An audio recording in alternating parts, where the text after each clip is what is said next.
السلام عليكم ورحمة الله.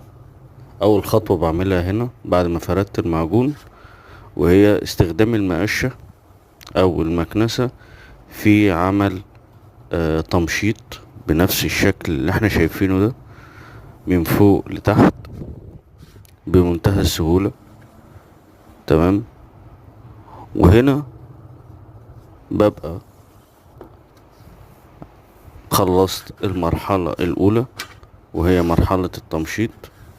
ببدأ بعد كده بالسكينة الكبيرة أو الكف الكبير في ان انا انيم حرف التمشيط عشان يديني الشكل النهائي اللي انا عايزه، زي ما احنا شايفين كده.